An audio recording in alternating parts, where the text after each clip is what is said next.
ఉదయం న్యూస్ కి స్వాగతం. బులెటిన్ లో ముందుగా హెడ్లైన్స్.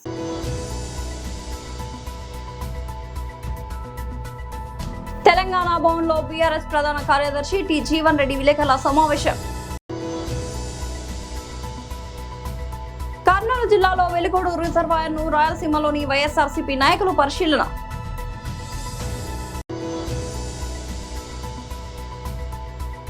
తాడపల్లి ప్యాలెస్ మంత్రి కొలుసు పార్థసారథి మీడియా సమావేశం.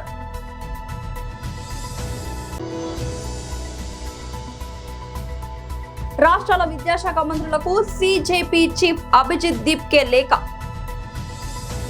తెలంగాణ భవన్లో బీఆర్ఎస్ ప్రధాన కార్యదర్శి టి జీవన్ రెడ్డి విలేకరుల సమావేశం.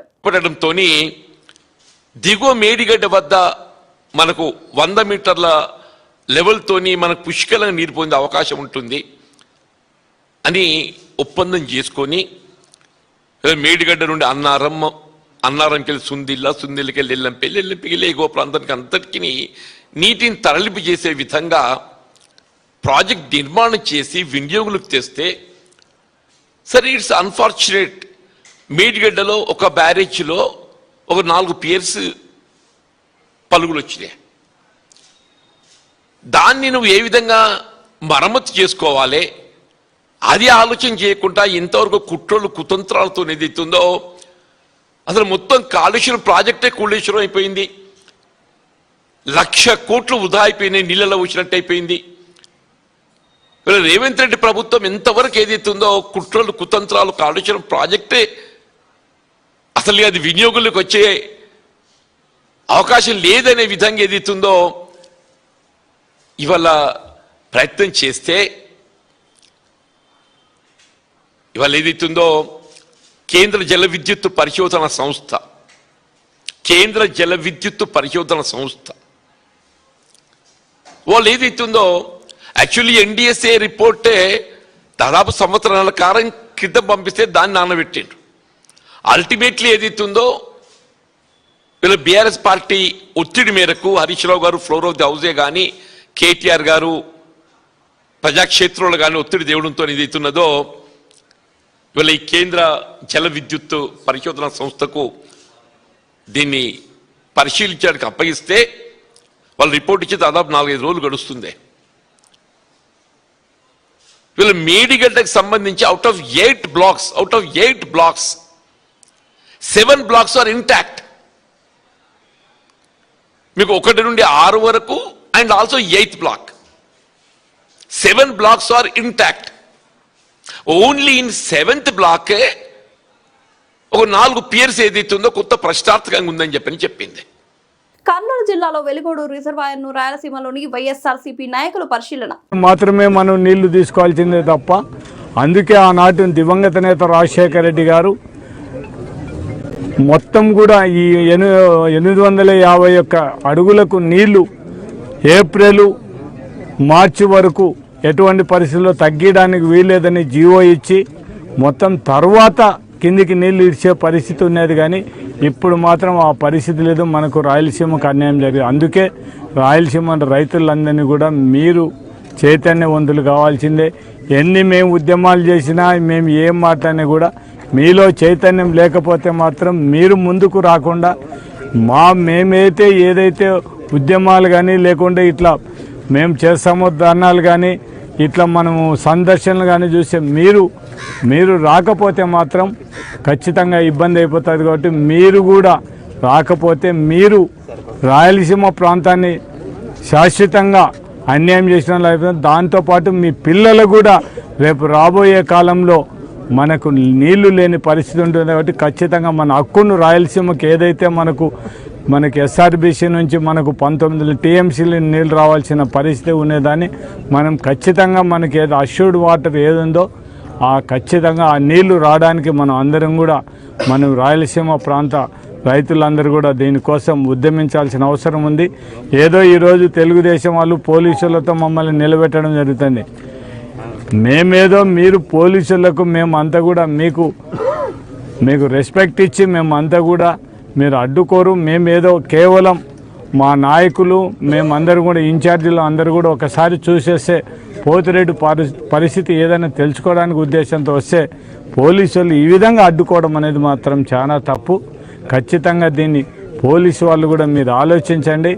ఈ విధంగా మన గోరకలు పోతే మన గోరకలు కాడ అడ్డగీయడం అంటే మీ ఉద్దేశం అంటే మొత్తం మేము అంటే వైఎస్ఆర్సీ సంబంధించిన నాయకులు ఎవరం కూడా మేము ప్రాజెక్టులు చూడకూడదా, లేకుంటే నీళ్ళు ఎన్ని ఉన్నాయని కూడా తెలుసుకోవడానికి వీలు లేకుండా మీరు చేస్తే మేము చూడడానికి పోతే ఈ విధంగా మమ్మల్ని ఎక్కడికక్కడ నిలబెట్టి ప్రతిఘటన చేయడం మాత్రం చాలా తప్పు. ఎవరికి అధికారం శాశ్వతం కానే కాదు, అది మాత్రం ప్రతి ఒక్క రాజకీయ నాయకుడు కూడా గుర్తుపెట్టుకోవాల్సిన అవసరం ఉంది. మేము పోరాడుతున్నది రైతుల కోసం పోరాడుతున్నాం. ఖచ్చితంగా ఆ రైతులకు న్యాయం జరగడానికి ఖచ్చితంగా పోరాడతాం. దాంతోపాటు అంద్రియ నీవా మీదండే కింది మీదకి ఉండే రైతులందరూ కూడా మోటార్లు అందరూ కూడా బై ఫోర్స్తో పోలీసులు మోటార్లు తీయడం జరుగుతుంది. మీరు కూడా పోలీసు వాళ్ళకు ఒకటే విజ్ఞప్తి చేస్తున్నాం, మీరు కూడా రైతు కుటుంబాల్లో ఉండేటోళ్ళే. ఆ రైతులను అన్యాయం చేసి మీరు మోటార్లు తీయడం వల్ల ఆ రైతు కుటుంబాలు ఎంత నష్టపోతాయో మీరందరూ కూడా ఒక్కసారి ఆలోచించమని మేము విజ్ఞప్తి చేస్తున్నాం. తాడేపల్లి ప్యాలెస్ మంత్రి కొలసు పార్థసారథి మీడియా సమావేశం. అందరికీ నమస్కారం.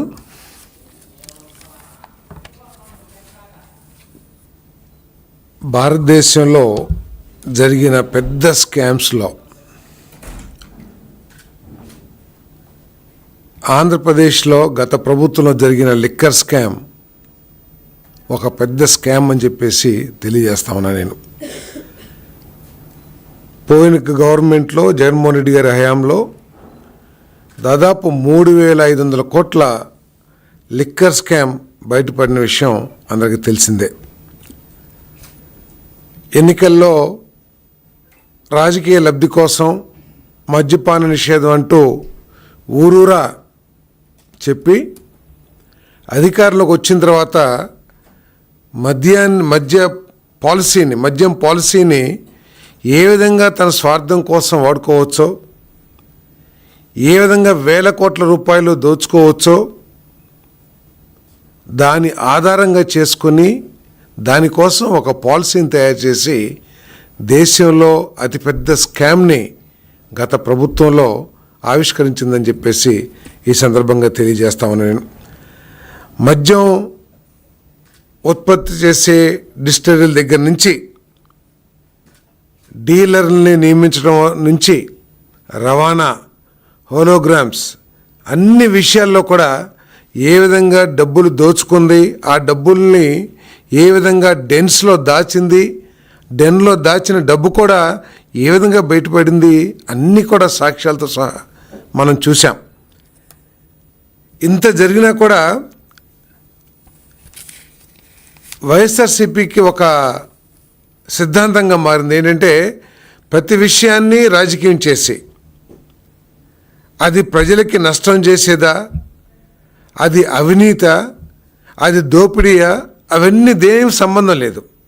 దాని సిద్ధాంతం ఒకటే, వాళ్ళ ప్రభుత్వంలో ఎటువంటి దోపిడీ చేసినా ఎటువంటి అవినీతి చేసినా దాని గురించి మాట్లాడకూడదు, దాని గురించి ఎంక్వైరీ చేయకూడదు. ఎంక్వైరీ చేస్తే ఎదురుదాడి చేసి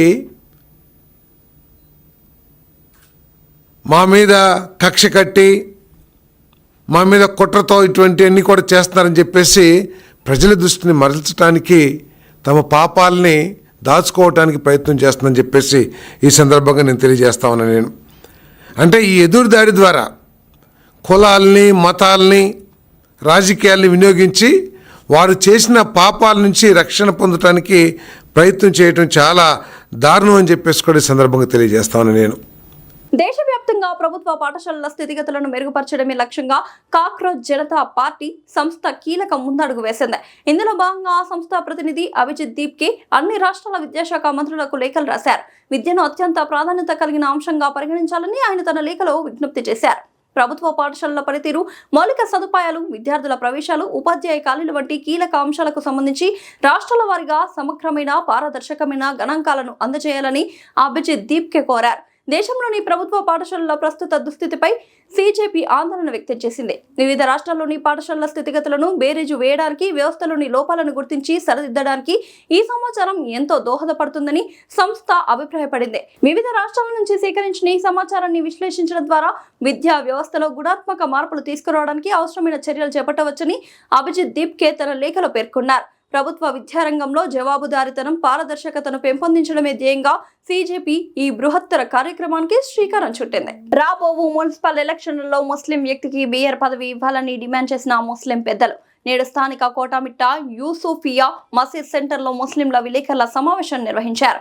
సమావేశంలో వారు మాట్లాడుతూ రాష్ట్రంలో 12% ఉన్న ముస్లింలను అన్ని రాజకీయ పార్టీలు కరివేపాకులాగా వాడుకుంటున్నాయని, ఆ పద్ధతికి స్వస్తి పలకాలని, ఈ ఎలక్షన్స్ లో ముస్లిం నాయకులకు మేయర్ పదవి ఇవ్వాలని, లేని పక్షంలో 2029 ఎన్నికల్లో ముస్లింల సత్తా ఏంటో చూపిస్తామని వారు తెలియజేశారు. ఈ సందర్భంగా వారు స్థానిక నగర రూరల్ ఎమ్మెల్యేలకు, ఎంపీ గారికి వినతి పత్రం కూడా అందజేసి తమ డిమాండ్ను వారికి తెలియజేస్తామని తెలిపారు. ఈ కార్యక్రమంలో ముస్లిం నాయకులు, ముస్లిం మత పెద్దలు పాల్గొన్నారు. 80 సంవత్సరాలు అవుతున్నా కానీ గణనీయంగా ఉన్న ముస్లిం సీట్లు ఈరోజు వేళ్ల మీద లెక్కలు పెట్టుకునే పరిస్థితిలో వచ్చినా కానీ ఈ పాలకులకు, నాయకులకు మనకు రాజ్యాంగం ఇచ్చిన హక్కుల ప్రకారం, రాజ్యాంగం ఏదైతే మాకు చట్టసభలో వెళ్ళడానికి ప్రతి దాంట్లో కూడా ప్రతి ఒక్కరికి రాజ్యాంగం హక్కులు కల్పించింది. ఆ రాజ్యాంగం మాకు ఇచ్చిన హక్కుల ప్రకారం మాకు చట్టసభలో అవకాశం ఇమ్మంటే ఏదో ఒక కుంటి సాగు చెప్పి మైనార్టీలను విస్మరించడం ఈ పాలకులకు, ఈ నాయకులకు అలవాటైపోయింది. మనం గత ఎమ్మెల్యే ఎలక్షన్లు, ఎంపీ ఎలక్షన్లు జరిగినప్పుడు ప్రతి ఒక్కరు కూడా 2 రాజకీయ పార్టీలకి సపోర్ట్ చేసినారు. ఒకటి వైఎస్ఆర్సీపీ, రెండవది తెలుగుదేశం పార్టీ. అయితే మన ఆంధ్ర రాష్ట్రంలో జరిగిన ఎన్నికల ప్రభంజనంలో చంద్రబాబు నాయుడు గారు ఒక విజనరీ అని, అదేవిధంగా లోకేష్ బాబు ఒక మంచి యువకుడని, ఆంధ్ర రాష్ట్రాన్ని అందరికీ సమాన హక్కులు కల్పిస్తూ ముందు పెడతారనే ఒక ఆలోచన, అదేవిధంగా పవన్ కళ్యాణ్ ఇలా ముగ్గురి మీద నమ్మకం పెట్టుకొని కూటమిలాగా ఏర్పడి బీజేపీని కలుపుకున్నా కానీ మైనార్టీ సోదరులు ఆంధ్ర రాష్ట్రంలో అధిక శాతం అందరూ కూటమి ప్రభుత్వానికి ఓట్లు వేశారని నేను చెప్పటం లేదు, కానీ అధిక శాతం ముస్లింలు చంద్రబాబు నాయుడు గారు, లోకేష్ బాబు గారి ముఖం చూసి వాళ్ళని నమ్మి వాళ్ళు సర్వమత సమానత్వం కోసం పనిచేస్తారు కాబట్టి వాళ్లకు మేము ఈసారి గెలిపించాలనే ఒక నేపంతో తెలుగుదేశం పార్టీ కూటమి అభ్యర్థులను గెలిపించినారు. అదేవిధంగా ఎన్నికలు అయిపోయిన తర్వాత మన నెల్లూరు జిల్లా నుంచి యాదవ సామాజిక వర్గానికి, ఏదైతే బీసీలో యాదవులు ఎవరైతే ఉన్నారో యాదవ సామాజిక వర్గానికి చెందిన మన బీద మస్తాన్ రావు యాదవ్ గారికి, అదేవిధంగా బీద రవిచంద్ర యాదవ్ గారికి ఒకతనికి రాజ్యసభ ఇచ్చారు, ఒకతనికి ఎమ్మెల్సీ ఇచ్చారు. మళ్ళీ ఈ ఎన్నికలు వచ్చినప్పుడు బీసీలకు ఇవ్వాలా, యాదవులకు ఇవ్వాలా అంటున్నారు. మైనార్టీలకు కరేపాకులు అనుకుంటున్నారా? మీరు జెండాలు మొయ్యమంటే మొయ్యడానికి, మీకోసం కేసులు పెట్టించుకోవడానికి, మీకోసం కొట్లాట చేయడం ఒక్క రాజకీయ పార్టీకి నేను చెప్పడం లేదు. అన్ని రాజకీయ పార్టీలు మైనార్టీలను కరేపాకులాగా వాడుకొని మీ అవసరం తీరిపోయిన తర్వాత మాకు చినిగిపోయిన చెప్పులాగా వేయాలంటే ఒప్పుకోము. నిజంగా మీకు మైనార్టీల మీద ప్రేమ ఉందా? మీరు ముస్లింలకు మనుషుల్లాగా చూస్తున్నారా? శ్రీధర్ రెడ్డి గారికి ముస్లిం ఓట్లు ఎన్ని పడ్డాయో ఒకసారి ఆయన చూసుకోవాలా. మంత్రి నారాయణ గారు సిటీ కాన్స్టిట్యున్సీలో ముస్లిం అభ్యర్థి నిలబడినా కానీ ముస్లింలు మీకు ఎక్కువ ఓట్లు వేశారు. అదేవిధంగా వేమిరెడ్డి ప్రభాకర్ రెడ్డి గారు మైనార్టీలకు సీటు ఇవ్వలేదు కాబట్టి వైఎస్ఆర్సీపీ పార్టీకి వదిలేసి వచ్చారు. అతను ముస్లిం వ్యతిరేకి. వేమిరెడ్డి ప్రభాకర్ రెడ్డికి ఓట్లు వేయవద్దని ముస్లింలు ప్రచారం చేసినా కానీ ప్రభాకర్ రెడ్డి గారు ఒక మంచి ధార్మికవేత్త. అదేవిధంగా తెలుగుదేశం పార్టీలో కానీ ఉంటే అందరికీ సమన్వయం జరుగుతుందనే ఒక ముందు చూపు ఆలోచనతో ప్రభాకర్ రెడ్డి గారు కూడా మేము గెలిపించినాం. ఈరోజు మీడియాలో రకరకాలుగా వస్తున్నాయి. నేను ముస్లింలకు సీట్లు వద్దని చెప్పినాను, జగన్మోహన్ రెడ్డి ఇచ్చాడు కాబట్టి నేను తెలుగుదేశం పార్టీ వదిలేసి వచ్చినా, ఇప్పుడు కానీ మైనార్టీలకు కానీ మేయర్ సీట్ కానీ ఇస్తే తెలుగుదేశం పార్టీ కూడా నేను వదిలేస్తానని వేమిరెడ్డి ప్రభాకర్ రెడ్డి గారు చెప్పారని చెప్పి ప్రచారం జరుగుతుంది. ఆ ప్రచారాన్ని మేము ముస్లింలు నమ్మటం లేదు. అయితే నెల్లూరు మేయర్ సీటు ముస్లింలకు ఇప్పించాల్సిన బాధ్యత మంత్రి నారాయణ గారు, కోటమిరెడ్డి శ్రీధర్ రెడ్డి గారు, వేమిరెడ్డి ప్రభాకర్ రెడ్డి గారి మీద ఉంది. ఎందుకంటే ప్రభుత్వంలో మీరు అనుకుంటే ఏమైనా చేయగలరు. రేపు ముస్లింలకు రాకూడదని ఎస్సీ ఎస్టీ రిజర్వేషన్ కూడా చేసేస్తారేమో. మీరు అలాగా చేశారనుకోండి, హైకోర్టు దాకా లాగాల్సిన పరిస్థితి వస్తుంది. ఫీజు రియంబర్స్మెంట్ విడుదల చేయాలని సోమవారం జోగులాంబ గద్వాల జిల్లా కేంద్రంలోని మహాలక్ష్మి ఆదిలక్ష్మి దేవమ్మ కాలేజ్ నుంచి పాత బస్టాండ్ కృష్ణవేణి చౌక్ రాజీవ్ మార్గ్ వైఎస్ఆర్ చౌక్ వరకు పెద్ద ఎత్తున ర్యాలీ నిర్వహించారు. ఈ కార్యక్రమానికి ముఖ్య అతిథులుగా రాష్ట్ర కార్యదర్శి భరత్ ప్రసాద్, డికే స్నిగ్ధారెడ్డి హాజరయ్యారు.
వెంకటాచలం మండలంలోని గొలగమూడి భగవాన్ శ్రీ వెంకయ్య స్వామి ఆశ్రమంలో అంగరంగ వైభవంగా 44వ ఆరాధనోత్సవాలు వెంకయ్య స్వామికి పట్టు వస్త్రాలు సమర్పించిన సర్వేపల్లి శాసనసభ్యులు సోమిరెడ్డి చంద్రమోహన్ రెడ్డి జ్యోతమ్మ దంపతులు. మొదట సోమిరెడ్డి దంపతులకు సాంప్రదాయ స్వాగతం పలికిన ఈవో బాలసుబ్రహ్మణ్యం, కమిటీ సభ్యులు, గ్రామస్తులు. భగవాన్ శ్రీ వెంకయ్య స్వామి దర్శనం, ప్రత్యేక పూజల అనంతరం ఆలయ మర్యాదల ప్రకారం సత్కారం, రథోత్సవాన్ని ప్రారంభించి శ్రీ ఆంజనేయ స్వామి దేవస్థానంలో ప్రత్యేక పూజల నిర్వహణ, వెంకయ్య స్వామి ఆరాధనోత్సవాలకు పట్టు వస్త్రాలు సమర్పించి ఆశీస్సులు పొందే అదృష్టం మాకు దక్కింది. టీటీడీలో జేఈఓగా పనిచేసిన అనుభవంతో ఈవో బాలసుబ్రహ్మణ్యం ఆశ్రమ అభివృద్ధికి అంకిత భావంతో పనిచేస్తున్నారు. ₹1 కూడా జీతం తీసుకోకుండా సేవ చేయడం అభినందనీయం. ఆశ్రమం విశేష రీతిలో అభివృద్ధి జరిగింది. ఆస్తులతో పాటు భక్తులకు వసతులు పెరిగాయి. ఏడాదికి 12 లక్షల మంది భక్తులకు అన్నప్రసాదం అందజేయడం సంతోషదాయకం. ఆశ్రమ పాఠశాలలో ఇంటర్మీడియట్ వరకు ఉచిత విద్య, హాస్టల్ వసతి కల్పిస్తున్నారు. ప్రజలకు కళ్యాణ మండపం అందుబాటులోకి తేవడంతో పాటు హాస్పిటల్ ద్వారా ప్రజలకు ఉచిత వైద్య సేవలు అందిస్తున్నారు. దివ్యాంగులకు కృత్రిమ అవయవాలు ఉచితంగా అందించడం శుభ పరిణామం. భగవాన్ శ్రీ వెంకయ్య స్వామి ఆశీస్సులు భక్తులందరికీ ఉండాలని కోరుకుంటున్నాను.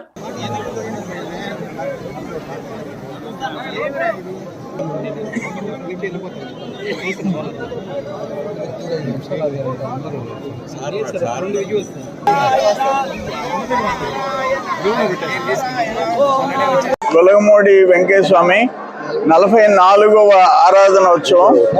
దాంట్లో మేమందరం పాల్గొని ఆ స్వామి ఆశీర్వాదాలు తీసుకునే అదృష్టం మాకు దక్కింది. ఇక్కడ బాలసుబ్రహ్మణ్యం గారు ఎంతో అనుభవంతో టీటీడీలో జేఈఓగా పనిచేసి ఇక్కడికి వచ్చిన తర్వాత ఇక్కడ ఇంటర్మీడియట్ వరకు ఆశ్రమ పాఠశాల, ఉచిత విద్య ప్లస్ భోజనాలు, బోర్డింగ్ అంతా ఫ్రీ. మళ్ళీ ఒక కళ్యాణ మండపం, మళ్ళీ హాస్పిటల్ స్టార్ట్ చేశారు. అక్కడ కూడా అంగవైకల్యం ఉండే వాళ్ళకి ఆర్టిఫిషియల్ చేతులు కానీ కాళ్ళు కానీ తయారు చేయించటం, అవన్నీ కూడా ఫ్రీగా చేసే పరిస్థితి. ఇట్లా ఈ టెంపుల్ ఎంత పెద్ద ఎత్తున డెవలప్ అయిందంటే ఇంక చెప్పాల్సిన అవసరం లేదు. దానికి ఆయన ₹1 జీతం తీసుకోకుండా బాలసుబ్రహ్మణ్యం గారు చేసిన సేవలు, ఈ వెంకయ్య స్వామి ఆస్తులు పెరిగాయి, ఆదాయం పెరిగింది, వసతులు పెరిగాయి. వచ్చే భక్తులకి సంవత్సరానికి 12 లక్షల మందికి, సంవత్సరానికి 12 లక్షల మందికి అన్నదానం కార్యక్రమం. ఇంత పెద్ద ఎత్తున వెంకయ్య స్వామి కార్యక్రమాలు జరుగుతున్నాయి. ఆ వెంకయ్య స్వామి ఆశీస్సులు అందరికీ ఉండాలని చెప్పేసి నేను కోరుకుంటున్నాను. బులెటిన్ ముగించే ముందు హెడ్లైన్స్ మరోసారి.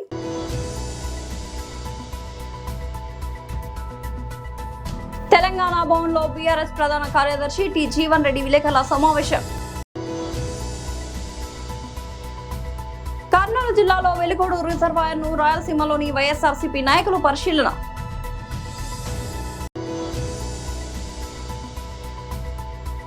తాడపల్లి ప్యాలెస్ మంత్రి కొలుసు పార్థసారథి మీడియా సమావేశం.